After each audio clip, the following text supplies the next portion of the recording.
Memphis, Tennessee, December 1851.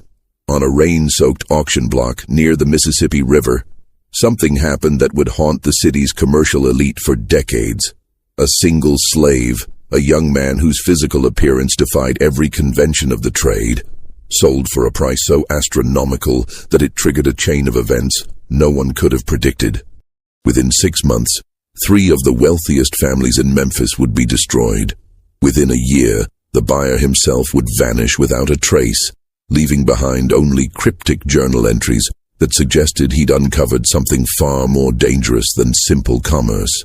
The city's newspaper archives from that period contain inexplicable gaps, entire weeks missing, as if someone systematically removed evidence of what truly transpired. What made this particular slave so valuable that men were willing to risk everything to possess him? What secrets did his sale conceal that powerful families would rather erase from history? Before we continue with the story of what became known in whispered circles as the Memphis Enigma, make sure you're subscribed to this channel and hit that notification bell, because what you're about to hear will challenge everything you think you know about the antebellum South. And drop a comment telling us what state or city you're listening from. We love hearing from our community across America. The truth behind this mystery begins not with the auction itself, but with the circumstances that brought this young man to Memphis in the first place. The spring of 1851 found Memphis in a state of commercial frenzy. The city had recently surpassed Louisville in cotton exports, and its position along the Mississippi made it the beating heart of the slave trade in the Western Territories. Auction houses lined Front Street like monuments to prosperity, their white columns gleaming in the southern sun, their interior halls echoing with the mechanical recitation of prices and the shuffling of human cargo. Among the city's elite, 3 families dominated the commercial landscape. The Harrington family controlled the largest cotton warehouses along the river. Edmund Harrington, patriarch and former Virginia aristocrat, had built his fortune through strategic marriages and ruthless business practices that left competitors bankrupt. His son Charles served as the family's public face, a handsome man of 32 who wore his privilege like a second skin, his every gesture calculated to remind others of their inferior station. The Dalton family, by contrast, had clawed their way up from modest circumstances. Jacob Dalton had arrived in Memphis 15 years earlier with nothing but a keen mind for numbers and an iron will. He'd established himself as the city's premier slave broker, the man who could procure any type of laborer a plantation owner might desire. His reputation for discretion made him indispensable to families who preferred their transactions to remain unrecorded in public ledgers. The third family, the Cavendish clan, represented old money from Charleston. Richard Cavendish had relocated to Memphis in 1847, bringing with him not only substantial capital, but also connections to shipping magnates in New Orleans and banking interests in New York. His wife, Victoria, hosted the most exclusive salons in the city, gatherings where business deals were sealed over imported wine and political alliances forged behind closed doors. These 3 families existed in a state of polite competition, their rivalries carefully masked by social niceties. But beneath the surface, tensions simmered.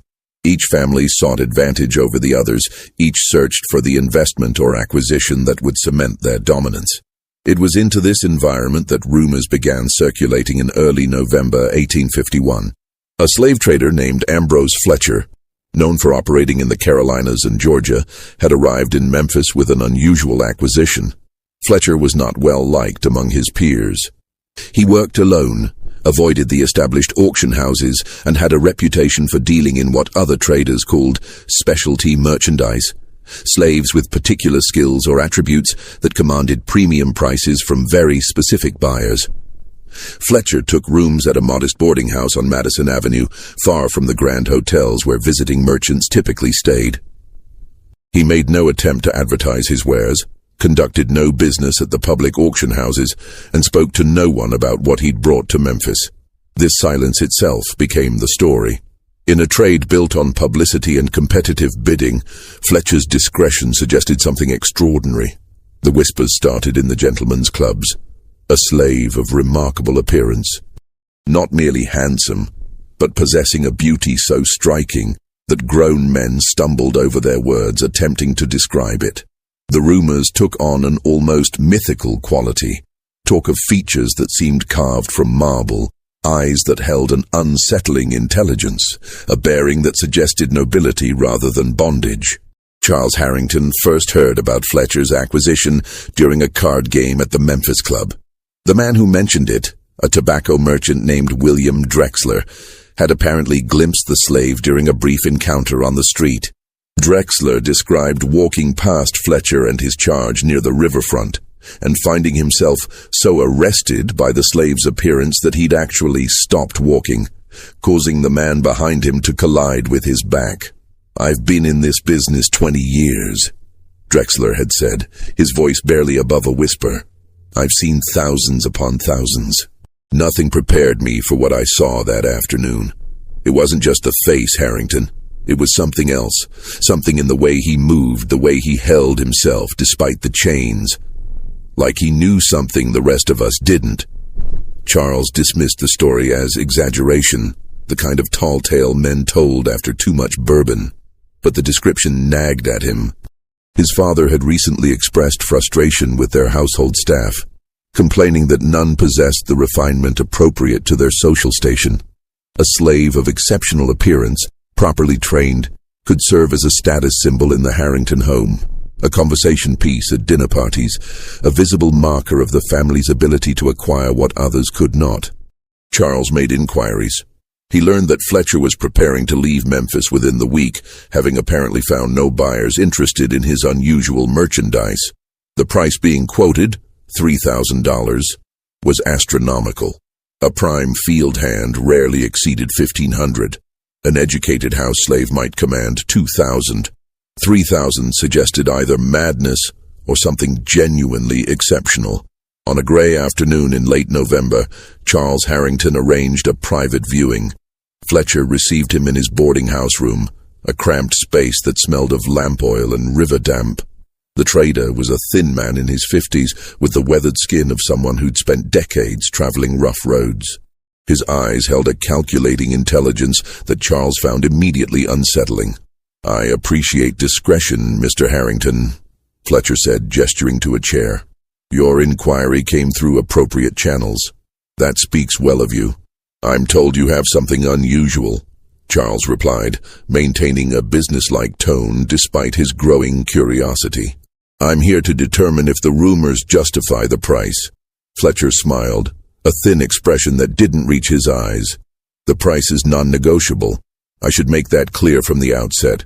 What I have is unique. I will not bargain, nor will I accept promises of future payment.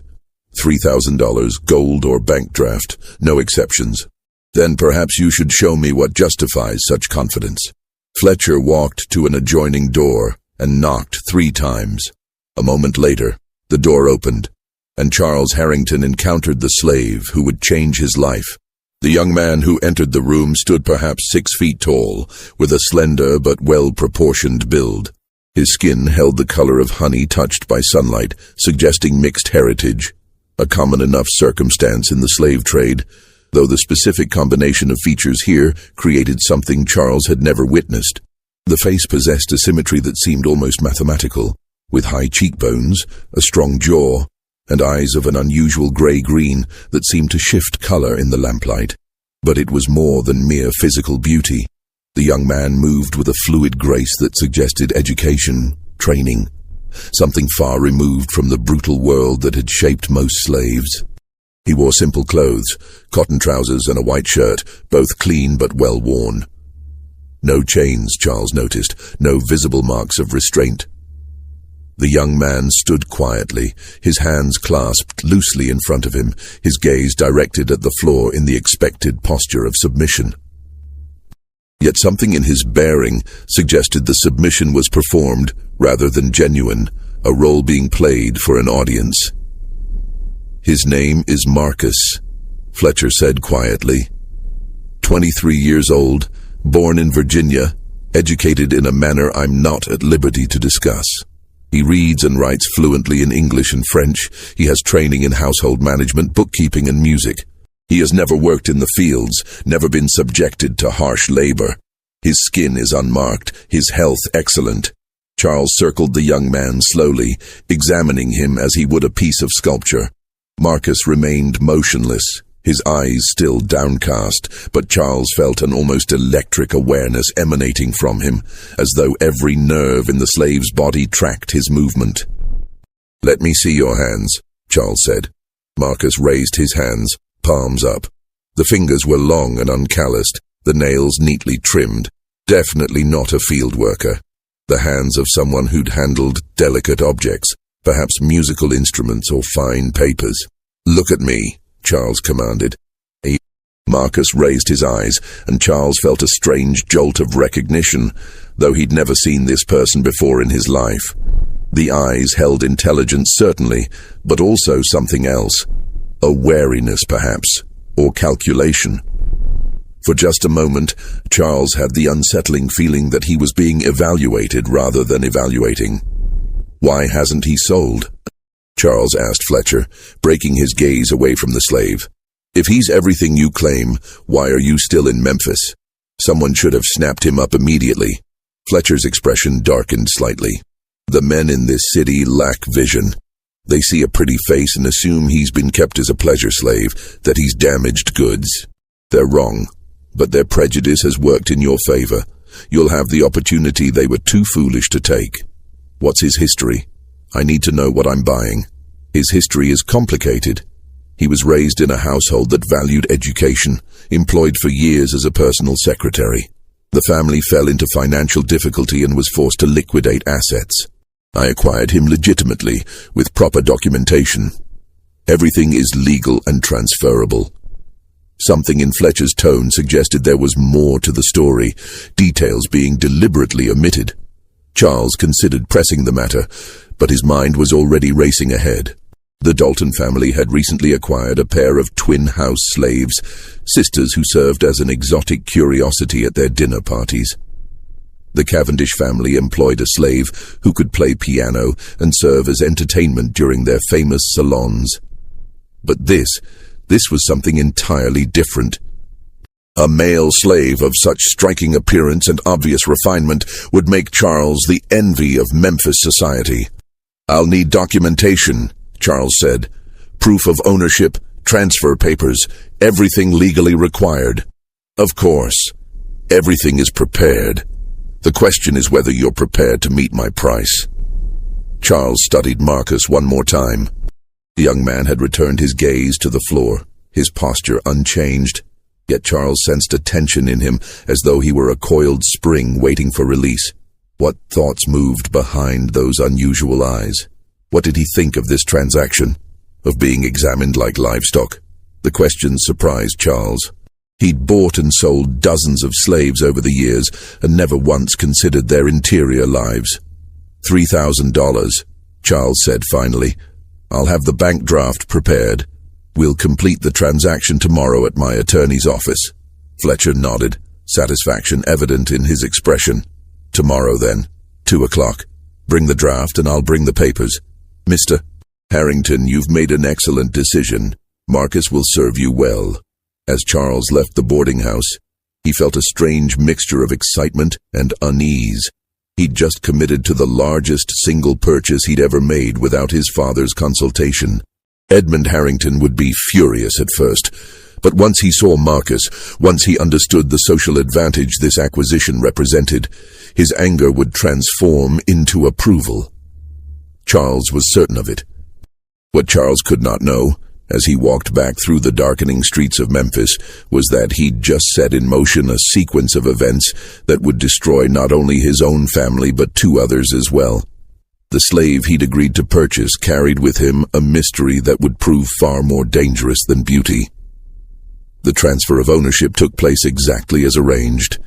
Charles arrived at his attorney's office with a bank draft for $3,000 drawn on the Memphis Trust Bank. Fletcher produced documentation that appeared at first glance entirely legitimate. a bill of sale from a Virginia estate, transfer papers showing Fletcher's acquisition, and a letter attesting to Marcus's skills and character, signed by someone identified as Mrs. Eleanor Stratton of Richmond. The attorney, a cautious man named Horace Pembroke, examined everything carefully. He'd handled slave transactions for the Harrington family for years and prided himself on thorough documentation. Yet even he seemed slightly unnerved by Fletcher's intense scrutiny as the papers were reviewed. "Everything appears in order," Pembroke finally announced. "The provenance is clear, the documentation legally sufficient.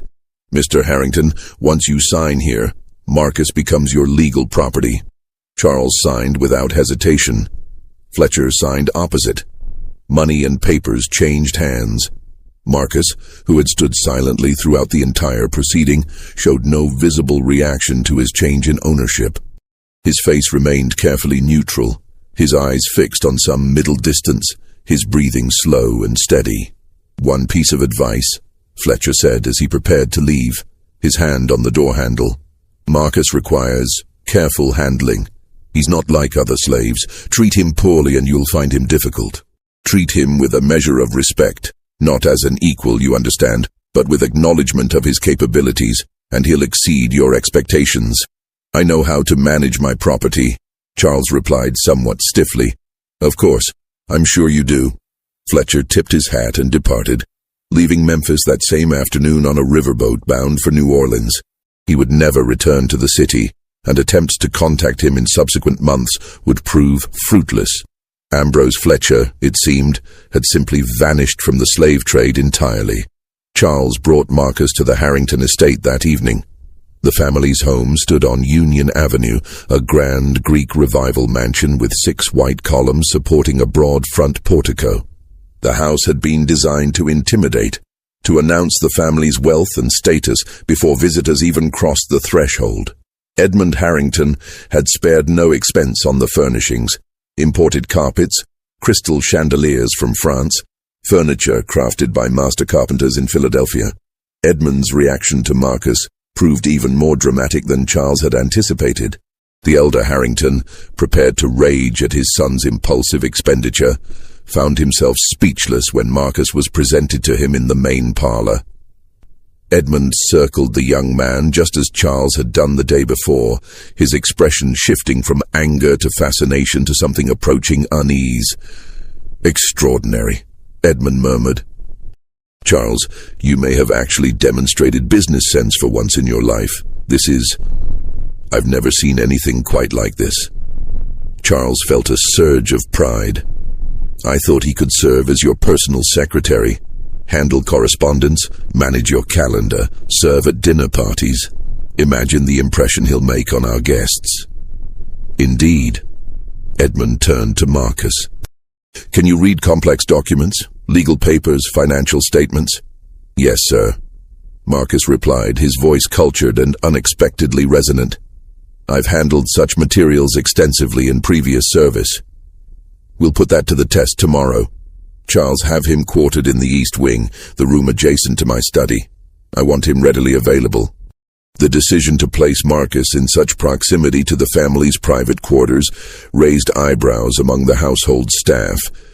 The Harringtons employed 16 slaves, kitchen workers, field hands for their property outside the city, house servants, and a coachman. All were quartered either in the basement or in separate buildings behind the main house. To give this newcomer a room in the East Wing, mere feet from Edmund's personal study and just down the hall from Charles's own bedroom, suggested a status unlike anything the other slaves had experienced. The head housekeeper, an older woman named Bess, who'd served the Harrington family for 20 years, expressed her concerns to Charles that first evening. "It ain't right," she said bluntly. "Putting him up there with the family. The others are already talking. They don't know what to make of him." "He's not like the others," Charles replied. "He's educated, refined. Father wants him close for business purposes." Bess shook her head but said nothing more. She'd learned long ago that objecting too strenuously to the Harringtons' decisions led nowhere good. Marcus adapted to the household with remarkable speed. Within days, he'd mastered Edmund's schedule, organized years of disorganized correspondence, and demonstrated an ability to anticipate needs before they were voiced. He moved through the house with quiet efficiency, always present when needed but never intrusive. At dinner parties, he served with a grace that made other servants appear clumsy by comparison, and guests invariably commented on his appearance. "Where on earth did you find him?" Mrs. Sarah Dalton asked during a dinner party 2 weeks after Marcus's arrival. She'd been unable to take her eyes off the young man since entering the house. "He's absolutely magnificent." "A fortunate acquisition," Edmund replied, clearly pleased by her reaction. One must know where to look for quality. Victoria Cavendish, seated across the table, watched Marcus with narrowed eyes. "He seems almost too refined for bondage. One might mistake him for a gentleman, given proper clothes."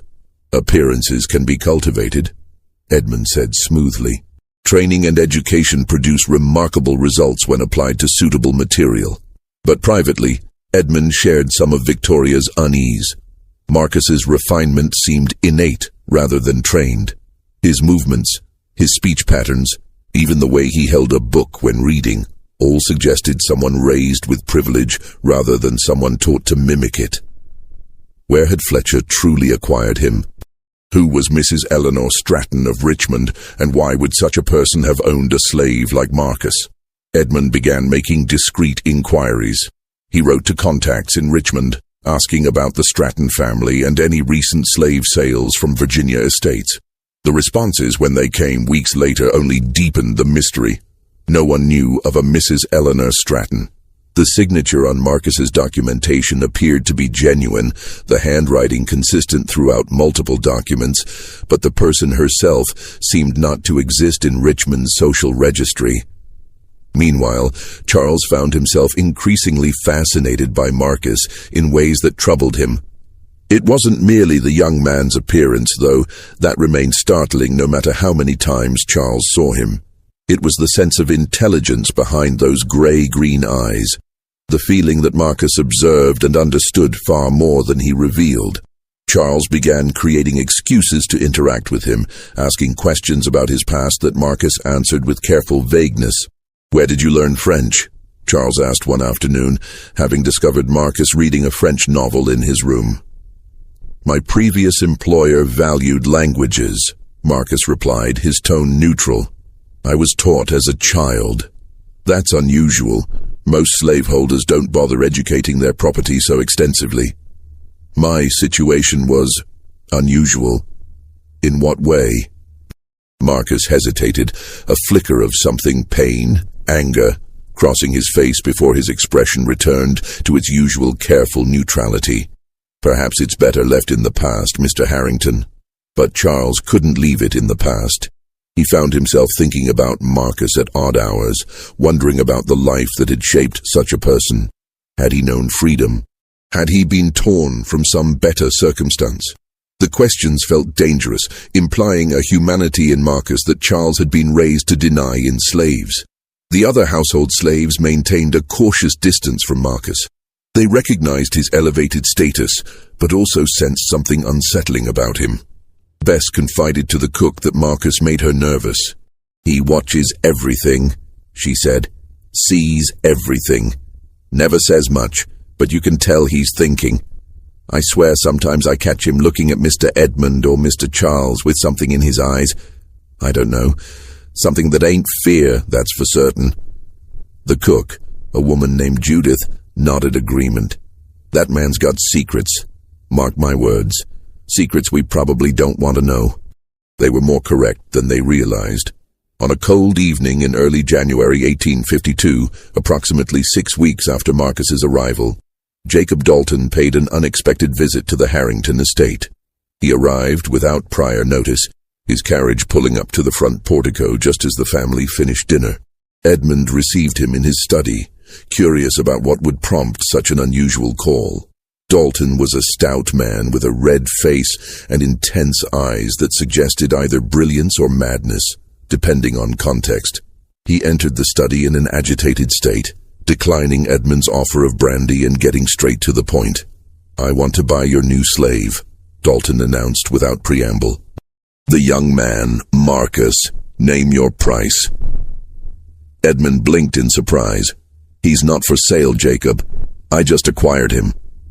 I'll give you $5,000. That's nearly double what you paid. How do you even know what I paid? Dalton waved his hand dismissively. I make it my business to know these things. $5,000, Edmund. Think about it. That's an extraordinary profit for 6 weeks of ownership. The answer is no. Marcus has proven invaluable to my business operations. He's far more useful than $5,000. Dalton's face reddened further. $6,000 then. That's my final offer. Jacob, even if I were inclined to sell, which I'm not, why on earth would you pay such an absurd price? What possible use could he be to you that would justify such an expenditure? For a long moment, Dalton stared at Edmund without speaking.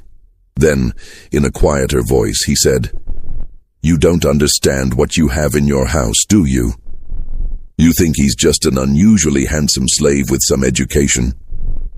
But there's something else about him. Something that could be valuable in the right circumstances. What are you talking about? I've made inquiries about the man who sold him to you, Ambrose Fletcher. Do you know what Fletcher specialized in, Edmund?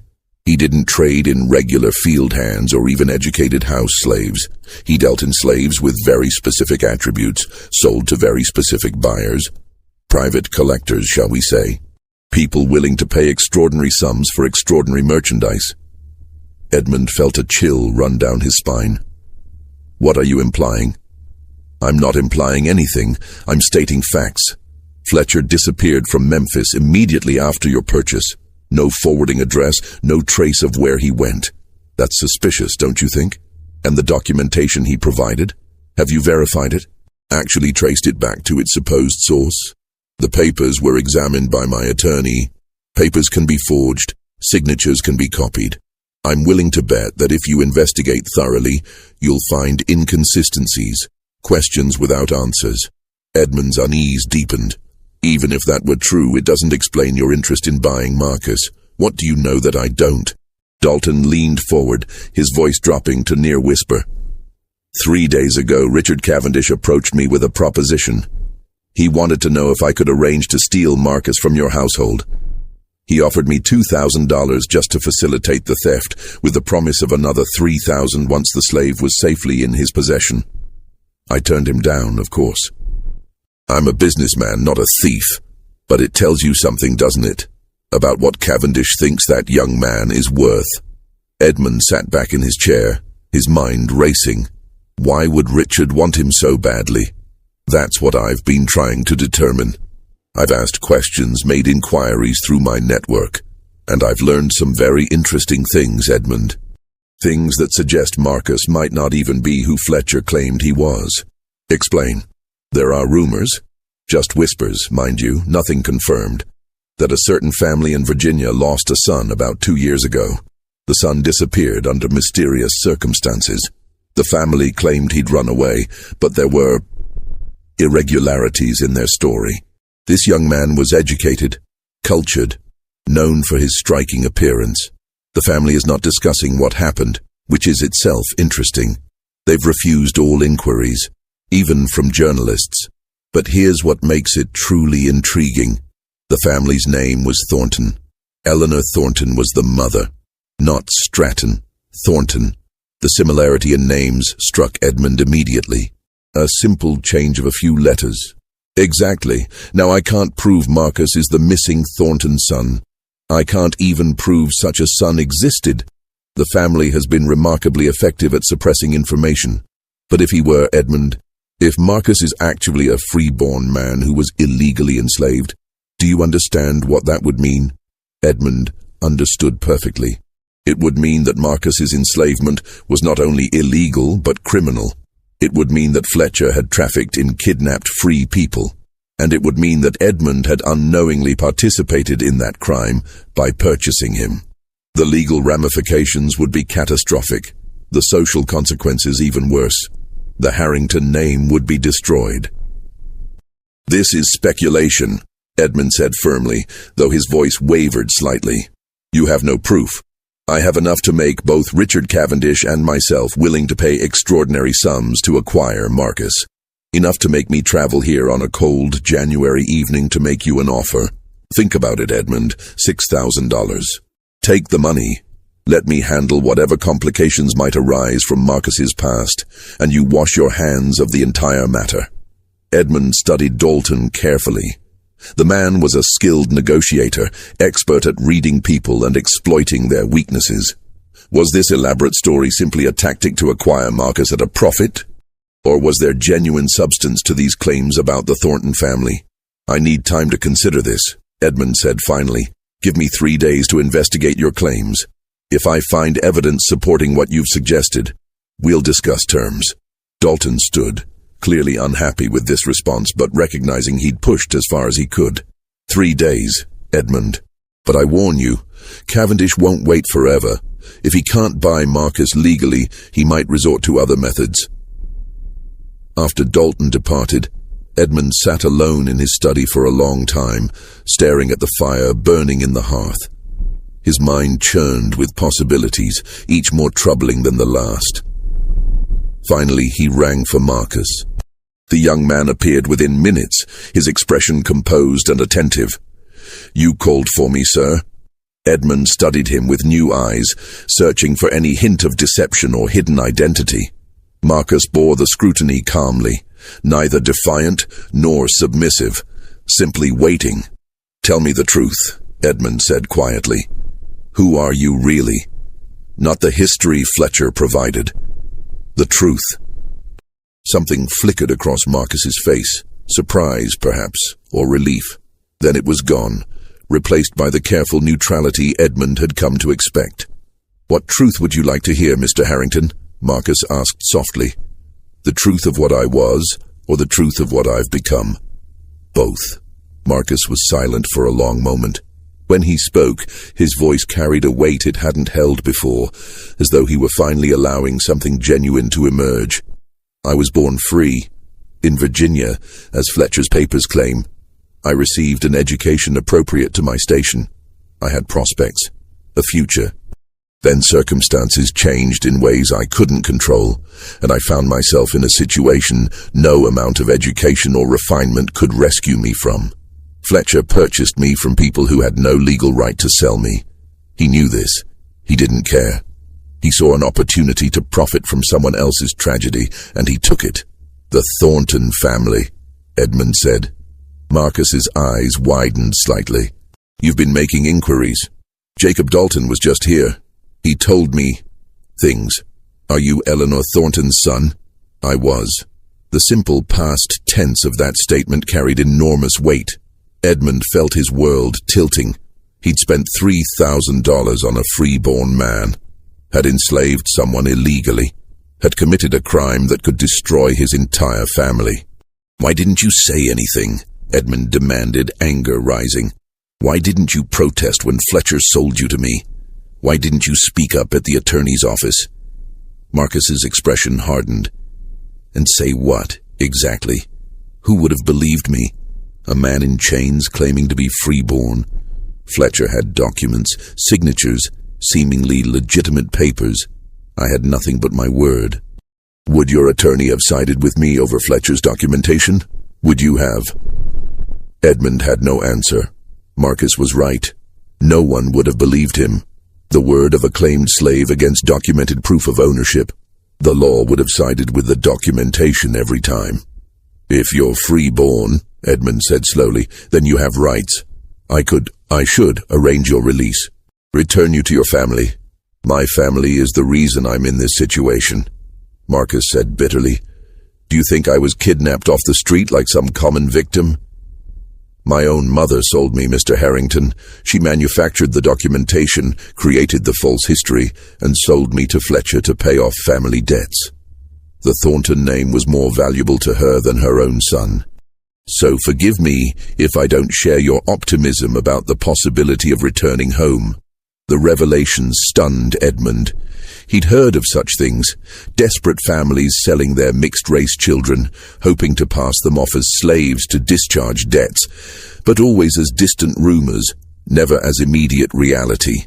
"Why are you telling me this now?" Edmund asked. "Because Dalton is right to warn you about Cavendish.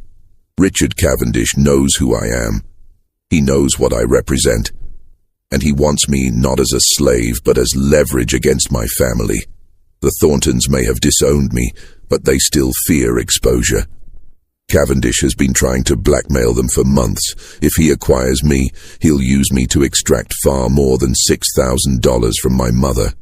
He'll bleed the Thornton fortune dry, then expose the scandal anyway just for the pleasure of destroying them."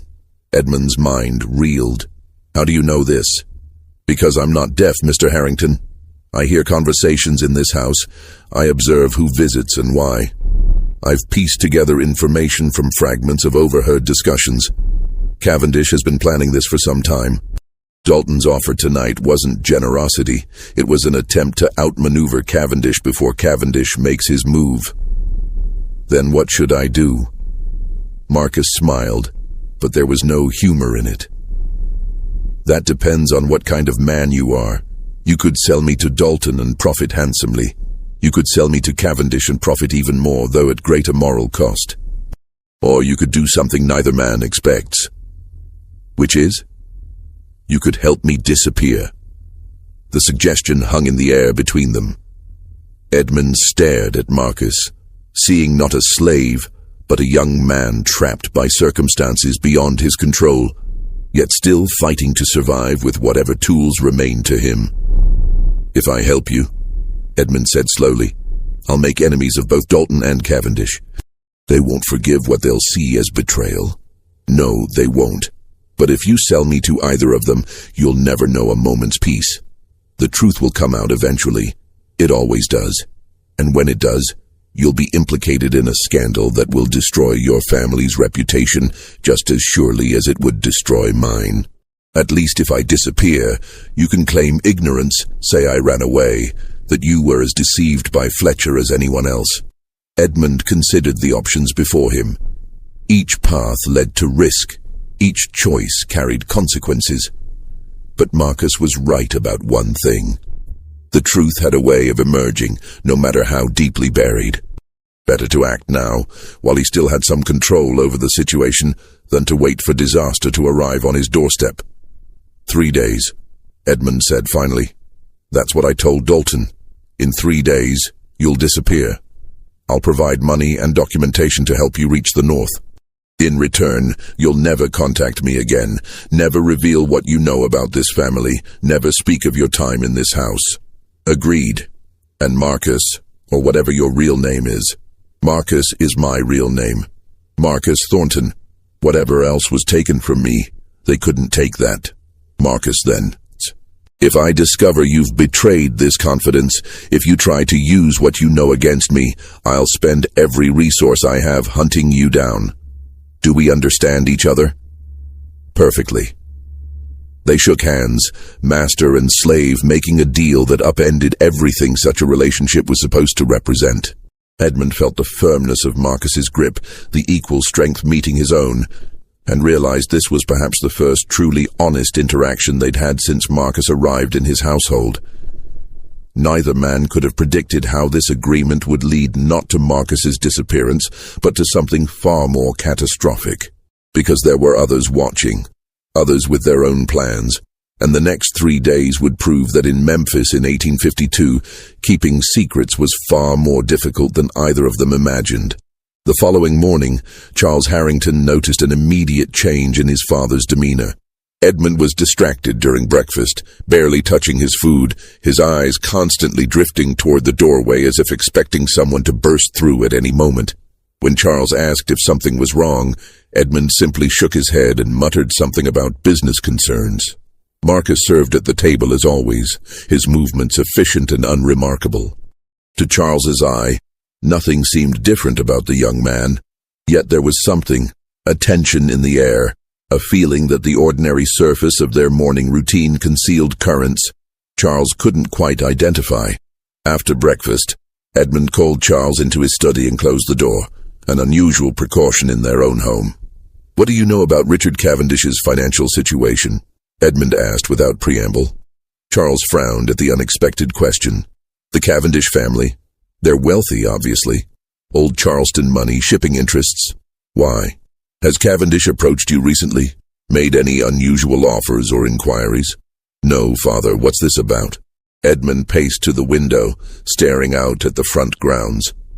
Last night, Jacob Dalton came here with an extraordinary offer. He wanted to buy Marcus for $6,000. When I refused, he told me Richard Cavendish had approached him about stealing Marcus. Offered $5,000 total to facilitate the theft. Charles felt his stomach tighten. Stealing him. Why would Cavendish want him that badly? That's what we need to determine. I want you to make inquiries, discreetly. Find out what you can about Cavendish's recent activities, who he's been meeting with, whether he's had financial troubles, any information that might explain his behavior. Can you do that? Of course. But Father, shouldn't we simply ask Marcus? If someone wants to steal him, surely he deserves to know. Edmund turned from the window, his expression unreadable. Marcus knows more than enough already. Just get me the information, Charles. We don't have much time. Charles left the study confused and increasingly worried. His father's behavior suggested something far more serious than a simple business rivalry. And the mention of time running out, what deadline were they facing? He spent the day making careful inquiries among his social circle, gradually piecing together information about Richard Cavendish's recent activities. What emerged was troubling. Cavendish, it seemed, had been spending well beyond his apparent means for the past year. He'd purchased property in New Orleans, invested heavily in a steamboat venture that subsequently failed, and been seen gambling at the Memphis club with stakes that suggested either great wealth or great desperation. His wife, Victoria, had curtailed her famous salons, citing health concerns, though rumors suggested the real reason was financial embarrassment. More intriguingly, Cavendish had been making frequent trips to Virginia and back over the past several months. The purpose of these trips remained unclear, but one of Charles's contacts mentioned seeing Cavendish in Richmond in November, just weeks before Marcus arrived in Memphis. Charles reported his findings to Edmund that evening. His father listened intently, occasionally nodding as pieces of a puzzle apparently fell into place. Richmond in November, Edmund murmured. That's interesting. Why? What does it mean? It means Cavendish may have known about Marcus before I even purchased him. He may have been in Virginia investigating Marcus's background, learning about the Thornton family.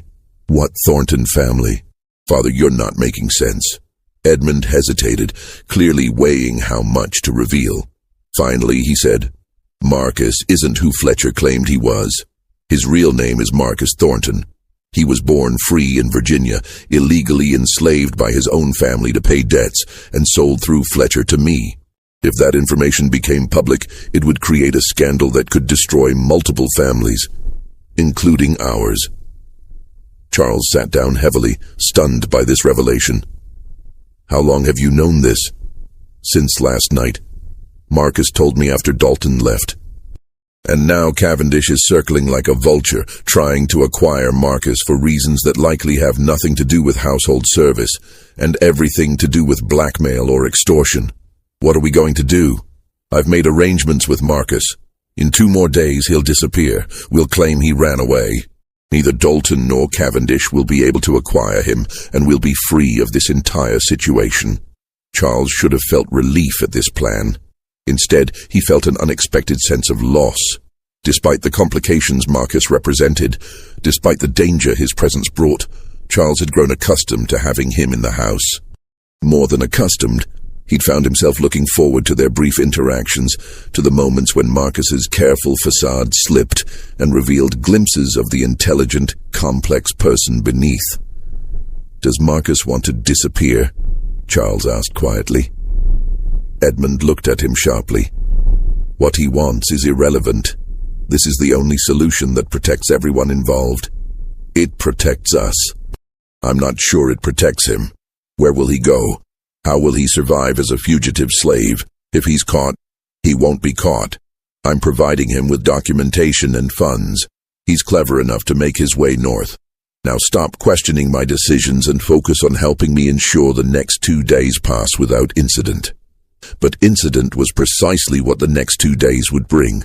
Because while Edmund and Charles planned Marcus's disappearance, Richard Cavendish was implementing plans of his own. Plans that had been months in the making and would soon erupt into violence that would shock Memphis society. That night, a fire broke out in the Cavendish family warehouse near the riverfront. The blaze consumed the building entirely, destroying an estimated $50,000 worth of goods. Cavendish himself had been inside when the fire started, attempting to salvage account books. He escaped with his life, but suffered burns to his hands and face. The fire was ruled accidental, blamed on a knocked-over lamp. But those who knew Cavendish's financial situation whispered different theories. Some suggested he'd set the fire himself to collect insurance money. Others claimed the blaze had been started by creditors sending a message. The truth was darker than either theory. The fire had been started deliberately, but not by Cavendish and not for insurance purposes. Someone wanted Cavendish distracted, wanted his attention focused away from his plans for Marcus Thornton. Someone who understood that desperate men make mistakes, and that those mistakes could be exploited. The following morning, while Cavendish recovered from his injuries, 3 events occurred in rapid succession that would shatter the fragile equilibrium Edmund had tried to maintain. First, Jacob Dalton's eldest son, Thomas, was found dead in his room at the family home. The young man, just 24 years old, appeared to have died from some kind of seizure or apoplexy, though no doctor could determine the exact cause. His body showed no signs of trauma. No indication of poison, nothing that explained why a healthy young man would simply stop breathing in the middle of the night. Second, Victoria Cavendish arrived at the Harrington estate, demanding to see Marcus. She was ushered into the front parlor, where she paced like a caged animal, her usual social grace entirely abandoned. When Edmund arrived to receive her, she dispensed with all pleasantries. "I know what you're planning," she said without preamble. "You're going to help him escape. Don't bother denying it. Richard had someone watching your house. We know about the late-night conversation with your son, the quiet preparations. You think you can spirit him away before we can act. Mrs. Cavendish, I don't know what your husband told you, but don't patronize me, Edmund. I know exactly what Marcus Thornton represents. I know what my husband intended to do with him. And I know what you stand to lose if certain information becomes public. So let me make this very simple. Give Marcus to me. Right now, I'll pay you $4,000 more than you paid Fletcher. In return, you'll never hear about this situation again. Your husband tried to have him stolen. Why should I trust any Cavendish offer?" Victoria's expression hardened. Richard's warehouse burning was no accident. Someone wanted to prevent him from taking action. Someone who understood that with Marcus's help, Richard could have extracted enough money from the Thornton family to resolve all our financial difficulties. Now my husband lies injured, his business destroyed, and I'm left to salvage what I can. Give me Marcus, and I promise you on my family's name that whatever secrets he carries die with him." The implied threat in that last phrase was unmistakable. Edmund felt ice in his veins. "Are you suggesting—" "I'm suggesting nothing. I'm simply stating facts. Some problems can only be solved permanently. Some loose ends can only be cut, not tied. Now, will you accept my offer?" Before Edmund could respond, Charles burst into the parlor, his face pale. "Father, you need to come quickly." "It's Marcus. He's gone." Edmund and Victoria rushed to follow Charles through the house. They found Marcus's room empty, the bed made, no sign of struggle or hurried departure. Everything was in order, except for one detail. Marcus himself had vanished. "When did you last see him?" Edmund demanded. "Less than an hour ago," Charles replied. "He served breakfast, then came upstairs. I assumed he was in his room preparing for the day, but when I went to find him, he was simply gone." Edmund's mind raced. Had Marcus decided not to wait for their planned escape? Had he overheard Victoria's visit and fled in fear? Or had something else happened, something none of them had anticipated? Victoria's expression had transformed from anger to calculation. He can't have gone far. Not in broad daylight, not without preparation. Search the grounds. Check with your other slaves, see if anyone saw anything. Don't tell me what to do in my own house, Edmund snapped. Then do it yourself. That young man represents a fortune to whoever finds him first. Do you really want it to be someone other than us? The third event that morning emerged from that search. One of the stable hands, when questioned, reported seeing a carriage arrive at the back entrance of the estate just after dawn. He thought it was a delivery, hadn't paid much attention, but now that he considered it more carefully, the carriage had the markings of the Dalton family, a distinctive blue stripe along the side panels. Dalton, Edmund breathed. That bastard didn't wait for my answer. He took him. But Edmund was wrong. Jacob Dalton had not taken Marcus. Jacob Dalton at that very moment was arranging his son's funeral, too grief-stricken to think about business or schemes. The carriage the stable hand had seen did belong to the Dalton family, but it had been hired by someone else, someone who'd been maneuvering behind all the competing interests, waiting for the perfect moment to act. The person who had taken Marcus understood something none of the others did, that the young man's value wasn't in his appearance or his potential for blackmail. His value lay in what he knew, what he'd observed during his weeks in the Harrington household, and what he could reveal about the interconnected scandals that linked three of Memphis's most powerful families. By the time Edmund, Charles, and Victoria realized Marcus hadn't simply run away, that he'd been deliberately taken by someone with a specific agenda, he was already 10 miles outside Memphis, bound for a destination none of them could have predicted. The disappearance of Marcus Thornton triggered a chain reaction through Memphis's elite society that would later be described in hushed tones as the darkest scandal the city had ever witnessed. But that understanding would only come later. In the immediate aftermath of his vanishing, confusion reigned. Edmund Harrington's first instinct was to contact the authorities and report a runaway slave. But Victoria Cavendish's icy stare stopped him before he could send for the sheriff. Think carefully, she said. Once you involve the law, everything becomes public record. Questions will be asked about Marcus's background, his purchase, Fletcher's documentation. Is that really what you want? Edmund hesitated. She was right. Official involvement meant official scrutiny, and scrutiny would expose the irregularities in Marcus's acquisition. Better to handle this privately, through channels that wouldn't create permanent records. Then what do you suggest? Edmund asked. We pool our resources. You, my family, and the Daltons. We all have reasons to want Marcus found. We hire private investigators, slave catchers if necessary. We find him before anyone else does, and then we resolve the situation. Charles, listening to this exchange, felt his unease deepen. Resolve how exactly? Victoria turned her cold gaze on him. However necessary, Mr. Harrington. This is not a time for squeamishness. Over the next 2 days, a private search was organized. Edmund contacted Jacob Dalton, who despite his grief over Thomas's death recognized the urgency of the situation. The two men, along with Richard Cavendish, still recovering from his burns but determined to be involved, pooled resources and hired a notorious slave catcher named Silas Ketch, a man known for his success in recovering runaways and his complete lack of scruples about methods. Ketch listened to their descriptions of Marcus with interest that seemed more than professional. When shown a daguerreotype that Charles had commissioned weeks earlier, a portrait of Marcus that Charles had claimed was for household records, Ketch studied it intently.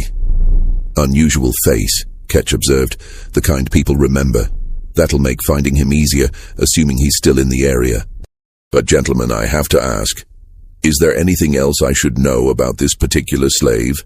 Anything that might affect how I conduct the search? The three men exchanged glances. Finally, Cavendish spoke. He's valuable. Very valuable. Worth far more than his purchase price.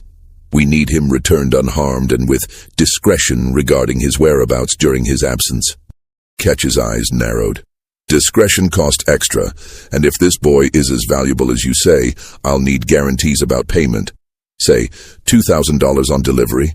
$1,000, Edmund countered. Plus expenses. $1,500 and we have a deal. They agreed to Ketch's terms. The slave catcher departed to begin his work, leaving the three families to wait and worry.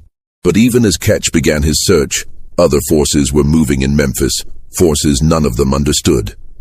Thomas Dalton's sudden death was followed, 2 days later, by another unexpected fatality. One of Richard Cavendish's business partners, a cotton factor named William Drexler, the same man who'd first told Charles about Marcus's extraordinary appearance, collapsed during a business lunch. He died before a doctor could reach him, apparently from heart failure, though he'd been in perfect health that morning. 2 deaths in 4 days, both of young, healthy men connected to the Marcus Thornton situation. Some might call it coincidence. Others began to whisper about something darker. The whispers grew louder when Silas Ketch returned to Memphis 1 week after beginning his search. The slave catcher looked haggard, as though he'd aged years in days. He gathered the 3 men in Edmund Harrington's study and delivered a report that left them stunned. "I found your slave," Ketch said without preamble. Or rather, I found where he'd been taken. "There's a property about 15 miles northeast of here, an old plantation that was supposedly abandoned after the previous owner died, except it's not abandoned. Someone's been using it as a base of operations, and that someone has been watching all of you for months." "Watching us?" Cavendish demanded. "Who?" "That's where things get complicated. The person who took Marcus is a woman. I didn't get her name. She was gone before I could investigate thoroughly. But I found documents in that house, gentlemen. Letters, financial records, personal correspondence. Someone has been systematically documenting everything about your 3 families, your business dealings, your private affairs, your financial vulnerabilities. Everything." Edmund felt cold sweat break out across his back. "What kind of documents?" "Records of illegal slave purchases, evidence of falsified property transfers, details of bribery paid to city officials, documentation of business deals that violated federal trade laws. Gentlemen, whoever compiled this information has enough evidence to destroy all 3 of your families simultaneously." "Where's Marcus?" Dalton asked, his voice strangled. "Gone. They cleared out maybe 2 days before I arrived, but they left one thing behind, a message specifically addressed to the 3 of you." Ketch produced a sealed envelope from his coat. Edmund took it with shaking hands and broke the seal. Inside was a single sheet of paper with elegant handwriting. "Gentlemen, by now you've realized that Marcus Thornton is no longer within your reach. You've also realized that your private affairs are no longer private. I have documentation of crimes sufficient to see all 3 of you imprisoned, your families bankrupted, your names destroyed forever." You may wonder why I would gather such information. The answer is simple. You were all complicit in what happened to my son. Jacob Dalton, you sold him to Fletcher knowing full well the documentation was fraudulent. You didn't care that you were trafficking in a freeborn person because the profit was too attractive to refuse. Richard Cavendish, you tracked my son to Memphis intending to use him for blackmail. You planned to extract money from me under threat of exposing what I'd done, then expose the truth anyway, simply for the pleasure of destroying what remained of my family's reputation. Edmund Harrington, you purchased my son knowing something was wrong with the transaction, knowing the price was too high, knowing the documentation seemed suspicious. You didn't care because you wanted the status symbol he represented. All 3 of you saw a vulnerable young man and saw only opportunity. None of you saw a human being. None of you considered the damage you were doing. Now you will pay for that lack of consideration. I could destroy you all immediately. I could deliver my documentation to newspapers, to federal authorities, to anyone who would listen. But that would be too quick, too merciful. Instead, I'm going to give you a choice. Within the next 30 days, each of you will receive instructions on how to make reparations for what you've done. These reparations will be substantial, financial, social, and personal. If you comply, I will return my documentation to you, and you will never hear from me again. If you refuse, or if you attempt to harm me or my son, everything I know becomes public. The choice is yours. Choose wisely. Eleanor Thornton. The silence that followed was absolute. Edmund read the letter twice, unable to believe what he was seeing. Marcus's mother, the woman who supposedly sold her own son into slavery, had somehow orchestrated all of this, had taken Marcus back, had been watching them for months, had gathered evidence of crimes they'd thought safely hidden. "It's a bluff," Cavendish said finally, though his voice lacked conviction. "She can't possibly have the evidence she claims." "The slave catcher says otherwise," Dalton countered. "He saw the documents. Are you willing to gamble your entire family's future on the assumption she's lying?" "What I want to know," Edmund said quietly, "is how she did this. How did one woman orchestrate something so complex? The burned warehouse, the deaths, the timing of everything. It's too coordinated for one person." "She had help," Ketch said. "There were signs of multiple people using that property. I'd guess at least 3 or 4 individuals working together. One of them might have been Marcus himself, if he wasn't actually kidnapped, but went willingly once he realized his mother was trying to rescue him." The implication struck them all simultaneously. Marcus hadn't been a passive victim in any of this. He'd been gathering information from inside the Harrington household, observing their business dealings, learning their vulnerabilities, his seeming compliance, his perfect service. It had all been an act, a cover while he fed information to his mother. "That intelligent bastard," Edmund muttered, almost admiringly despite his fury. "He played us all from the beginning." "So what do we do?" Charles asked. He'd been silent throughout Ketch's report, his face growing paler with each revelation. Now he looked between the 3 older men searching for answers. "Do we comply with her demands?" "Absolutely not," Cavendish said immediately. "We don't negotiate with extortionists. We find her, we find Marcus, and we silence them both permanently." "And how do you propose we do that?" Edmund asked. "She's clearly anticipated every move we might make. She had an escape plan ready before Ketch even began his search. For all we know, she and Marcus are already in another state, beyond our reach. Then we hire people to track them down. People who specialize in this sort of thing.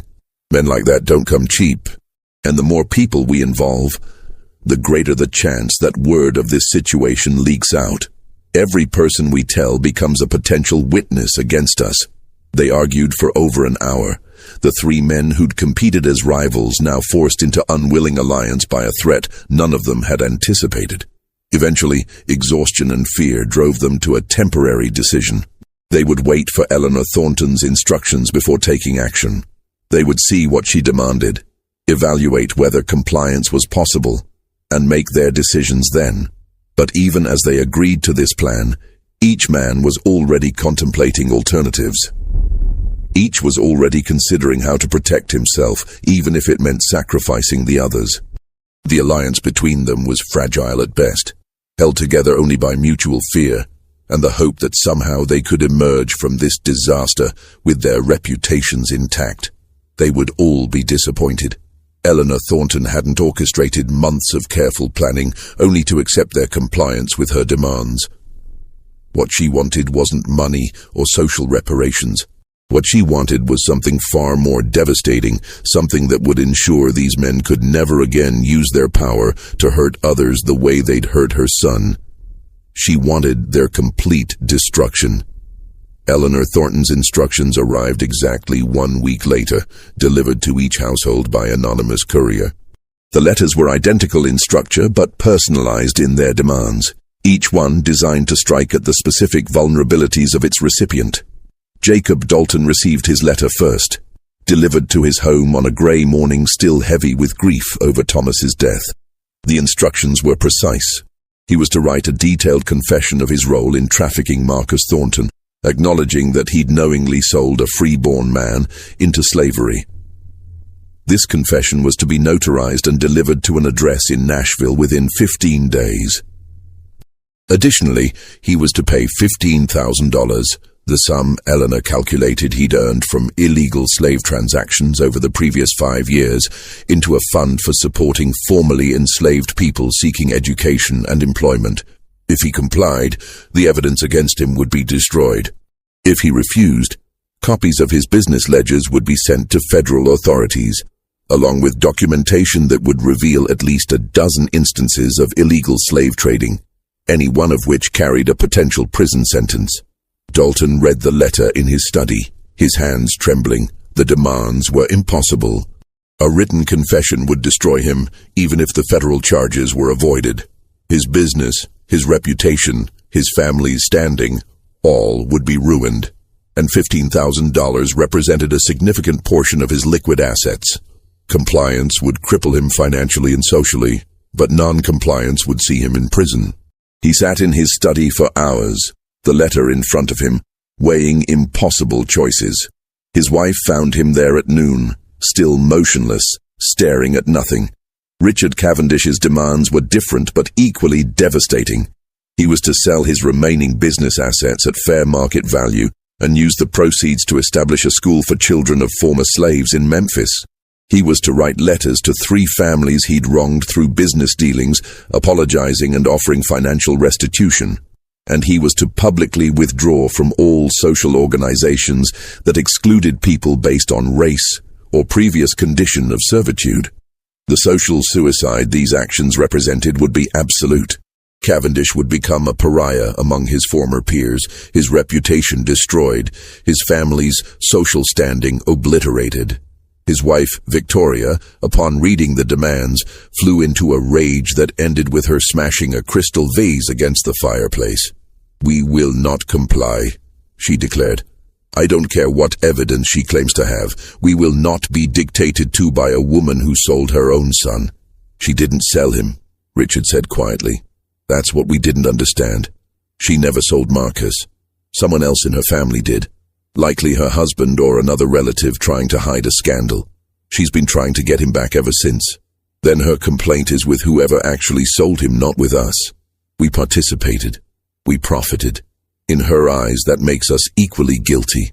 Edmund Harrington's demands were perhaps the most personally devastating. He was to free all 16 of his slaves, providing each with documentation, travel funds, and assistance in establishing new lives as free people. He was to publicly acknowledge his role in purchasing Marcus Thornton, despite knowing the transaction was suspicious. And he was to resign from his position in 2 Memphis banks, where he served on the board, recommending they adopt policies against accepting slave-based collateral for loans. Charles found his father in the study late that evening, the letter clutched in his hand, tears streaming down his face. It was the first time Charles had ever seen Edmund Harrington cry. "It's over," Edmund said simply. "Everything we've built, everything our family represents. She's demanding we dismantle it all piece by piece. Then we fight," Charles said. "We hire lawyers, investigators. We find her before the 30 days expire. She's too smart for that. She's been planning this for months, maybe longer.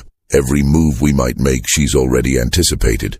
"And Charles," Edmund looked up at his son with devastated eyes, "the worst part is that she's right. About all of it. We did participate in something monstrous. We did value property over humanity. We justified it by saying it was legal, it was accepted, it was just business. But that doesn't make it right." This was dangerous thinking, Charles realized. His father was accepting Eleanor's moral framework, which meant he was already halfway to compliance, and compliance would destroy their family as surely as exposure. "We need to meet," Charles said. "All 3 families. We need to present a united front, determine our response together." The meeting took place 2 days later, held at the Harrington estate after dark to avoid observation. Jacob Dalton arrived looking haggard, having apparently slept little since receiving his letter. Richard Cavendish appeared slightly better composed, though Victoria's presence indicated she'd taken control of their family's response. Edmund and Charles represented the Harrington interests. They gathered in Edmund's study, the 5 of them arranged in chairs around the fireplace like conspirators, which, Charles reflected grimly, they essentially were. "We need to find her," Victoria declared, taking command of the discussion. "Whatever it costs, whatever it takes. This situation ends when Eleanor Thornton and her son are eliminated as threats." "You're talking about murder," Edmund said flatly. "I'm talking about survival. She's given us an impossible choice. Destroy ourselves through compliance or be destroyed through exposure. I'm proposing a third option. Remove her ability to destroy us." "And how do you propose we do that?" Dalton asked. "We don't know where she is. We don't know who's helping her. For all we know, she's already made copies of all her evidence and distributed them to trusted associates. Killing her might only accelerate our exposure. Then we need to find out. We need to hire people who can track her down and determine the full extent of her preparations before we take action." Charles listened to this discussion with growing horror. They were calmly debating murder as though it were a business strategy. He'd known his family's wealth was built on morally questionable foundations. That was simply the nature of their world. But this was different. This was planning violence against a woman whose only crime was trying to save her son. "There's another option," Charles said, interrupting Victoria's strategic planning. "We could comply with her demands." The other four stared at him as if he'd lost his mind. "Are you insane?" Victoria demanded. "Compliance destroys us just as surely as exposure." "Maybe that's appropriate," Charles said quietly. "Maybe we deserve to be destroyed." "Charles," Edmund began. "No, hear me out. Everything Eleanor Thornton accused us of is true. We did participate in trafficking a free-born man. We did value property over humanity. We did commit crimes in pursuit of profit. Maybe the appropriate response isn't to compound those crimes with more violence, but to accept responsibility for what we've done." "Noble sentiments," Cavendish said coldly, "but nobility doesn't feed your family or preserve your name. The real world requires pragmatism, not philosophical hand-wringing." "The real world is changing," Charles countered. "There's increasing pressure against slavery in the North, federal tensions over the Fugitive Slave Act. What happens in the next few years if the abolitionists gain more power? What happens if slavery itself becomes illegal? All the evidence Eleanor gathered would still exist, still be usable against us. Compliance at least ends this threat." "Your son makes a valid point," Dalton said thoughtfully. "The political landscape is shifting. Perhaps compliance, as devastating as it would be, is the safest long-term strategy." "Absolutely not," Victoria snapped. "We fight. We find her. We end this threat permanently." The meeting dissolved into argument, the temporary alliance fracturing under pressure. Eventually, with nothing resolved, the families departed to make their own decisions. The fragile unity that fear had created shattered, leaving each family to face Eleanor's demands alone. Over the next week, each family made their choice. Jacob Dalton, weakened by grief over Thomas's death and unable to face the prospect of prison, began preparing his confession. He liquidated assets, withdrew funds from his accounts, and set about complying with Eleanor's demands. The process would ruin him financially and socially, but at least he would remain free. Richard and Victoria Cavendish took the opposite approach. They hired private investigators, bounty hunters, and men whose skill sets included violence. They poured money into finding Eleanor Thornton, determined to eliminate the threat she represented before the 30-day deadline expired. Edmund and Charles Harrington found themselves caught between these extremes, unable to agree on a course of action. Edmund leaned toward compliance, his moral certainty shaken by recent events. Charles, despite his speech at the meeting, found himself torn between his father's guilt and a more practical recognition that compliance would destroy everything their family had built over generations. The deadline was 20 days away when everything changed again. Because Eleanor Thornton hadn't been idle during this period. She'd been watching their responses, evaluating their choices and preparing her final move, the one that would determine the ultimate fate of everyone involved in this tangled scandal. On a cold morning in February 1852, with 12 days remaining until Eleanor Thornton's deadline, Memphis awoke to discover that Jacob Dalton had hanged himself in his study. His wife found him at dawn, his body suspended from a ceiling beam, a note pinned to his chest.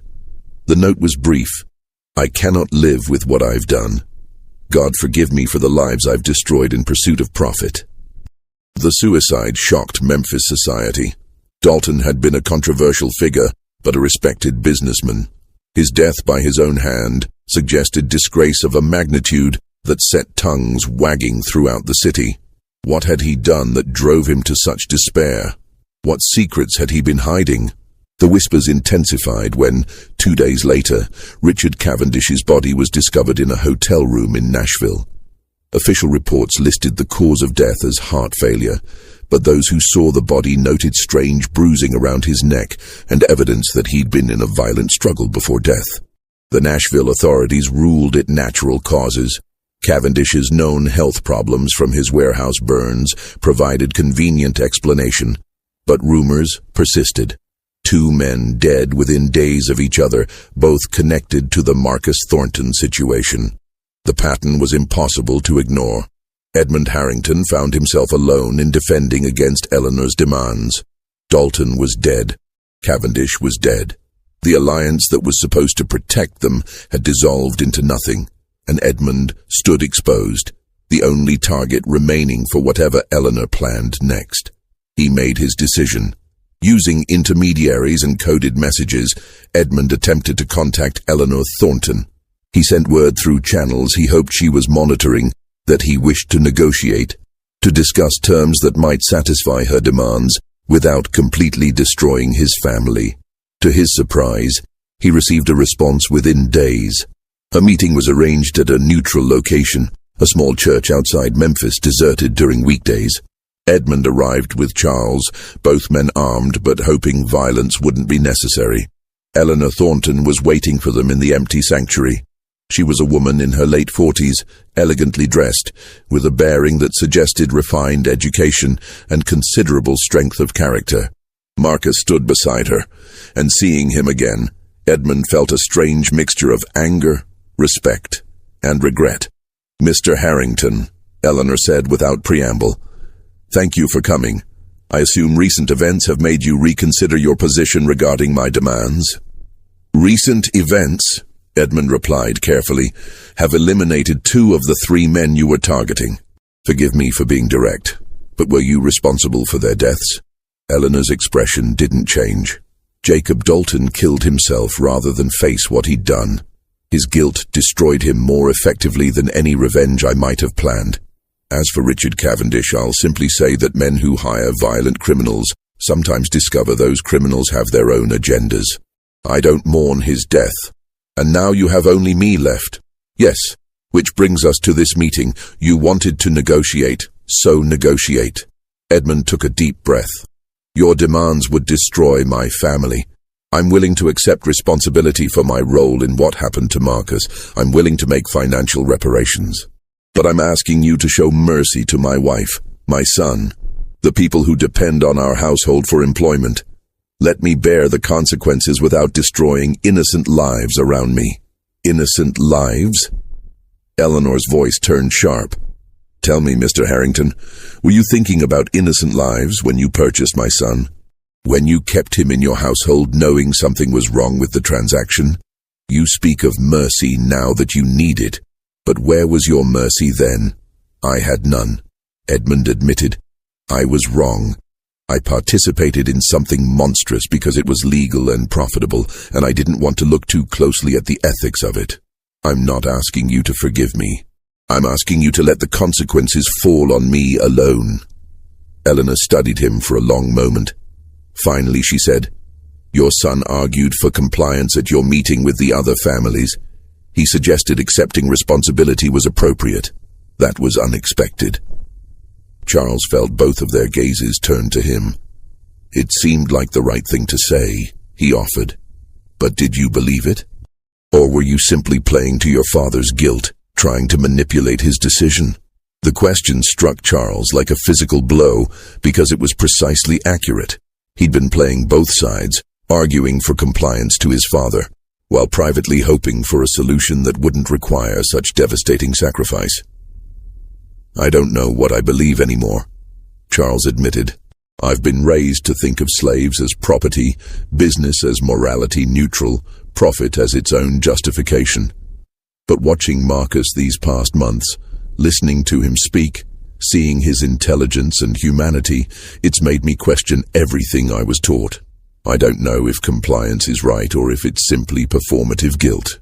I just know that what we did to him was wrong, and someone needs to acknowledge that. Eleanor's expression softened slightly. That's more honesty than I expected. Very well. Here are my revised terms, Mr. Harrington. You will free your household slaves as I demanded. You will provide them with documentation and resources to establish new lives. You will resign from the bank boards.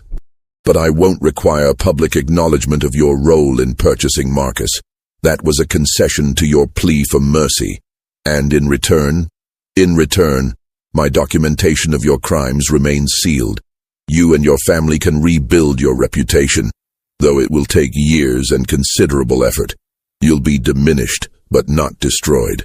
What about Marcus? Charles asked. What happens to him? Eleanor glanced at her son, who'd remained silent throughout the entire exchange. When Marcus spoke, his voice carried weight earned through suffering. I'm going north, Marcus said. To Boston eventually. My mother has contacts there, people who can help me establish a new identity and a life free from this nightmare. I'll study law, maybe become an advocate for others caught in similar situations. I'll use what happened to me to help prevent it from happening to others. That's admirable, Edmund said quietly. Don't mistake my plans for forgiveness, Marcus replied, his tone hardening. I'll never forgive what you did, what any of you did. But I can choose to use my experience for something constructive, rather than letting it destroy me the way guilt destroyed Mr. Dalton. That's not mercy to you. That's survival for me. The four of them stood in the empty church, the weight of recent events heavy in the air between them. Finally, Edmund nodded his acceptance of Eleanor's terms. I'll begin freeing the slaves tomorrow. You'll have your compliance within the week. See that I do. Because if you fail to meet these terms, Mr. Harrington, I still have my documentation. I can still destroy you. This is mercy, but mercy extended only once. Don't make me regret it. They parted ways that afternoon. Eleanor and Marcus departed Memphis, heading north toward new lives and uncertain futures. Edmund and Charles returned home to begin the painful process of dismantling the foundations of their family's wealth and position. The scandal that emerged over the following months was substantial, but manageable. The Harrington family freed their slaves, provided them with documentation and funds, and withdrew from prominent social positions. Rumors circulated about financial difficulties and business reversals, but without concrete details, the gossip eventually faded. Within 2 years, the Harrington name had lost its luster, but not been entirely destroyed. They became a second-tier family, respectable, but no longer elite. The fate of the Dalton and Cavendish families was less kind. Jacob Dalton's suicide revealed financial irregularities that led to seizure of assets by creditors. The Dalton family scattered, some moving to other cities to escape the shame. Richard Cavendish's death triggered investigations that eventually revealed his involvement in several questionable business dealings. Victoria Cavendish fought to preserve the family's reputation, but ultimately failed, dying in poverty in New Orleans in 1856. As for Marcus Thornton, historical records become sparse after 1852. There are hints that a man matching his description practiced law in Boston in the 1860s, that he may have been involved in underground railroad activities, but nothing definitive. Eleanor Thornton died in Philadelphia in 1859, her obituary listing her as a widow and mother who devoted her later years to charitable work supporting former slaves. The mystery that had consumed Memphis for those fateful months gradually faded from memory, becoming just another lost story in a city with too many secrets to remember them all. But for those directly involved, the events of 1851 to 1852 remained permanently seared into memory, a reminder of how quickly power could become vulnerability, how secrets could destroy those who kept them, and how the pursuit of profit without conscience could lead to ruin. The tale of Marcus Thornton and the 3 families that sought to possess him reveals something profound about the world that existed in America before the Civil War. It was a world where human beings could be reduced to property, where beauty and intelligence could be commodified. where the wealthy felt entitled to own not just labor, but lives. The specifics of this story, the astronomical price paid, the competing interests, the mother's elaborate revenge, might seem extraordinary. But the underlying reality was depressingly common. Thousands of freeborn people were illegally enslaved during this period, their documentation falsified, their protests ignored, their lives destroyed by a system that valued property claims over human rights. The legal presumption always favored ownership over freedom, making it nearly impossible for an enslaved person to prove free birth, even with evidence. What makes the Marcus Thornton case unique is not that it happened, but that it left such vivid evidence of its occurrence. Most such cases vanished into history, the victims lost to time, their stories never told. That this particular story survived, even in fragmentary form, even with gaps in the historical record, speaks to the determination of those involved to document what transpired, to ensure that truth outlasted the power structures that tried to suppress it. The files that Eleanor Thornton compiled, the evidence she gathered, presumably still exists somewhere in archives or private collections. But even if the physical documentation has been lost, the pattern she exposed remains relevant. The intersection of beauty, commerce, power, and conscience that defined Marcus's story continues to echo through American history.